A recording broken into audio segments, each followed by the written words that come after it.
Oh man, this thing still isn't working? I thought I fixed this. Hello? Hello? Earth to webcam. Hello? Ah, there we go.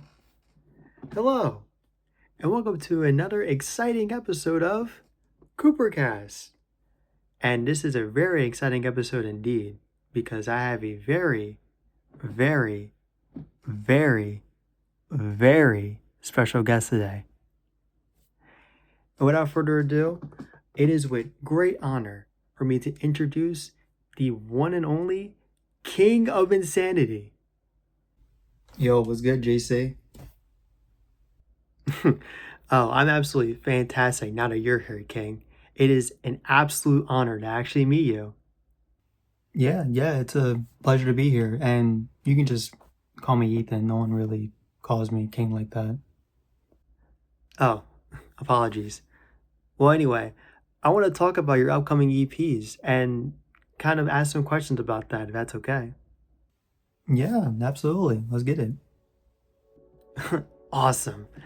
Okay, well, my first question for you is that what made you want to create this collection and why now? Well, I've always had this idea of kind of remaking, remixing, or whatever you want to call it, for both Salvation and Corruption for a while now, actually. I think I had this idea kind of right after I did Corruption and like put it out. I thought it would be like a cool idea to kind of take this sort of those two EPs and kind of rewire them, if you will. Um, and when I first had the idea, it actually was called uh, the James Cooper Collection, and I stuck with that name for a while until very recently. So it was changed like very last minute to what we know now as Dead Creations. Um, I changed it to that because I think uh, it sort of adds more symbolism to the two remakes, and it just rolls off the tongue better. And as for why now, uh, I think since it's the year 2025 and both chapter 1 and chapter 2 were set in 2025, I think this is really the best time to do it, and it's a really great milestone for both the EPs and the chapters. So I feel like this is, just the best time to do it. Oh wow, a project named after me? That's I don't know what to say. Yeah, man, I'm a big fan of what you do, for real. Thank you so much. I really appreciate that. So, for my next question, I want to ask sort of your approach to this collection and what's your thought process while making it? Yeah, so my thought process with these two remakes was primarily to focus on keeping the foundation and keeping the same vibe as the original songs, and really giving it a more modernized spin, fixing a lot of the mistakes that I made with the originals, and basically giving it a new, clean, slick, fresh coat of paint that will excite both people who have listened to the originals, while also new listeners who haven't listened to any of the music at all, whether it be the originals or the remakes. And it's been very restrictive at times because I need to sort of keep that same sort of foundation, that same vibe, that same energy that the originals have, while also basically completely changing the sounds, changing the way the songs flow. So it's been kind of this sort of balancing act. But I really do think that I did a pretty good job at sort of finding that balance and having it be both a sort of wordy successor to the originals while also keeping it nice and fresh for people to listen to. That sounds awesome, and I'm sure you're gonna create something real special with this one. And as a follow-up question, do you have any songs that come to mind? Do you have any favorites? Yeah, one song I definitely go back to a lot is the One Shot remake, and I think that song just bops like crazy. Like, I go back to that song every time I go to work on the EPs because it has such a boppy vibe, and I think a lot of people are going to enjoy that one. Especially with the transition between synthetic and One Shot, I think is going to be really cool.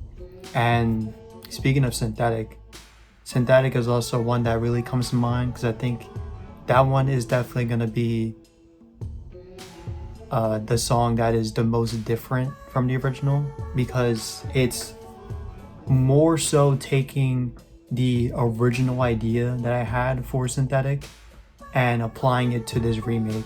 So it's definitely going to sound a lot different from the synthetic that we know from the original Salvation EP, because it's taken from the idea that I first had with it, and I can now finally put that into reality and make it like an actual song. So it's gonna sound very different, but I still think people are gonna enjoy it, and I still think it kind of keeps the same essence as the original as well. So it's gonna be really cool. And what is the importance of these songs, the remakes and the originals? Oh man, that's a good question. I definitely see the music then the EPs as a extension to the chapters, being chapter 1 Project Mother and chapter 2 Blood and Wires, the sort of short films that I made alongside the EPs. And I think the music really gives off the world's tone and the overall world of these chapters, while the chapters themselves really focus on one perspective. And I think it is very important for the listener and the watcher to experience both, to get a solid idea of not only how one perspective is for this world, but also to get an idea of how the rest of the world is sort of reacting to the situation. And I noticed that you're using this slogan for Deck Creations, which is trust in creation. Can you talk more about that? Oh, yes. Basically, trusting creation is the perspective that technology can help and should be trusted in order to basically recreate life and save humanity rather than harm it. And this slogan is basically the opposite of Don't Trust the Static that was shown for the original EPs and the original chapters. And it's kind of like two sides of the same coin, almost, to where you have one side where, you know, you don't trust the static, you don't trust the technology, you don't trust the AI, and then the other side is you trust in the AI, you trust in the mission it's trying to achieve, and you trust that it can recreate life into something better. So it is very important because it kind of gives this whole narrative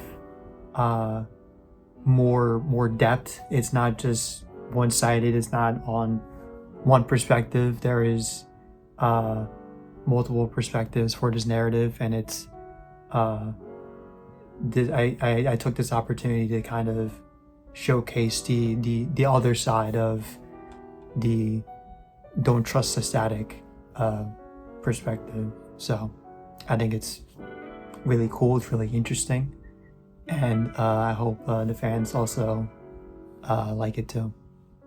And what does the title Dead Creations represent? So Dead Creations is a really interesting sort of idea, and it has a lot of implications, but it primarily goes along the lines of recreating something that has died or has been previously lost, and this sort of grand scheme of recreating life, basically. And this also can be, or this also expresses the religious side of this, the original EPs and chapters, that it isn't really expressed much about basically technology recreating life or creating a brand new life for humanity, much like Jesus Christ and God creating life.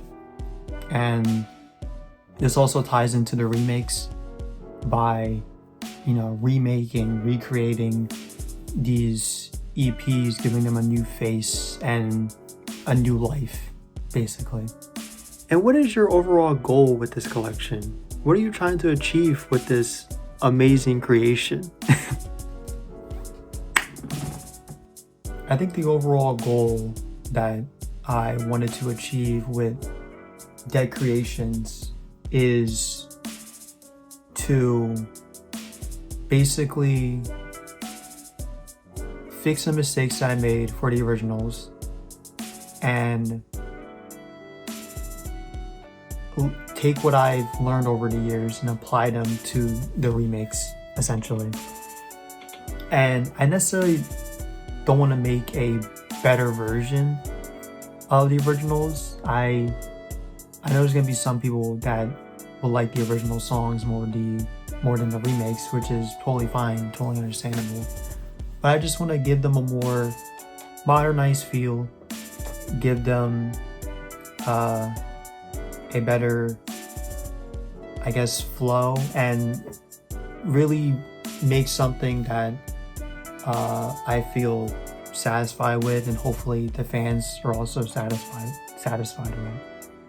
And I think more importantly, I want to take this as an opportunity to expand the overall narrative of the Machine era and sort of taking this big step into the direction I want to take the Machine era, because I've had a lot of time to think about what I would want for this overall narrative for this world, and I don't have everything figured out yet, but I do have a much better idea of where I want to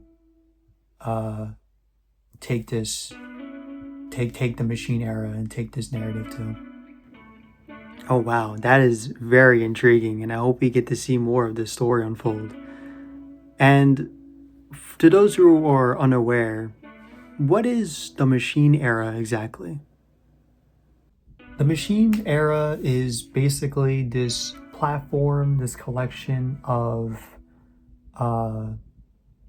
some of my projects that consist of the original EPs, Salvation and Corruption, those two music EPs, and the two short films, Chapter 1, Project Mother, and Chapter 2, Blood and Wires, and now, of course, Dead Creations, which is the remakes of Salvation and Corruption. And as for the overall, the actual narrative of the Machine era, basically there was this company called Divine Soul that has created the first ever AI called Project Mother, and this is the first time AI was ever created. AI was not created before the year 2025, so this is a brand new revolutionary technology. And of course things go wrong, and it slowly gets corrupted and is trying to take over in a way that it thinks it's helping and not really harming people. That's basically the gist of it, but obviously there's a lot more than that. Does this mean we might see more of the machine era? Maybe a third chapter, perhaps? Um, all I'm gonna say is that since the beginning, since before Salvation, since before any of the machine era was even created, I have always had the idea of creating 3 chapters. I've always had the plan to do 3 chapters, 3 EPs, and will it happen? I don't know, but that's all I'm gonna say. So now I kind of want to move away from that creation specifically and talk about your music as a whole. And how do you feel about making music? Is it fun? Is it sort of hard? Like, what are your feelings around this art form? Whew, man. I think music for me has definitely changed over the years. And don't get me wrong, I still love making music. I think music is such a good, accessible way to express feelings, to tell stories, and to just put yourself out there. And I love music for that, and that is like the main reason why I got into making music in the first place, is to like basically express myself in ways that words can't even like describe.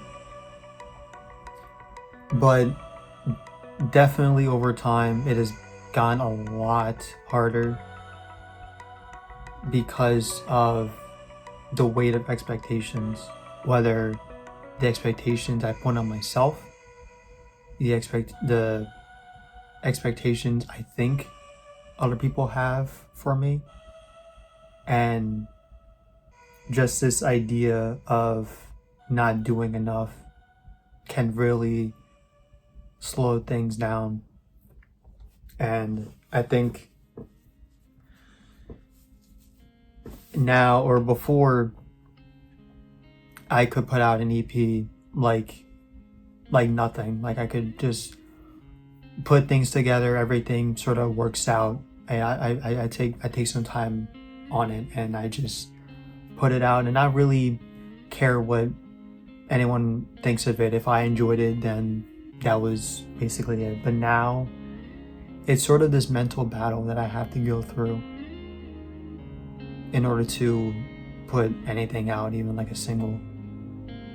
And it has really been sort of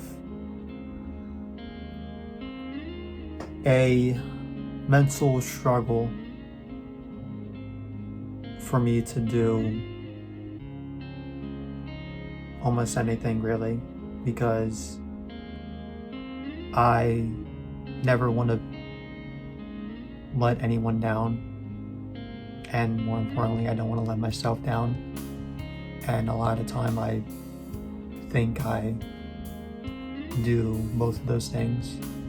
So music has definitely gotten a lot harder. I still want to do music though. Like I don't think it's going to be very, very hard for me to stop making music, but in terms of how quickly or how efficiently I put on music, it definitely depends on what the project is, because of just the way my brain tells me whether or not it's good is, and everything just kind of affects me. So it's definitely a lot harder to make music, but I still enjoy it, and I just don't want to let the fans know. Simple as that. Yeah, no, I get that. I'm sorry you feel that way. Uh, but I'm sure all your fans are very eager and excited to see what you have in store for them. And from your track record, I'm sure it'll be an absolute banger. So you don't have to worry.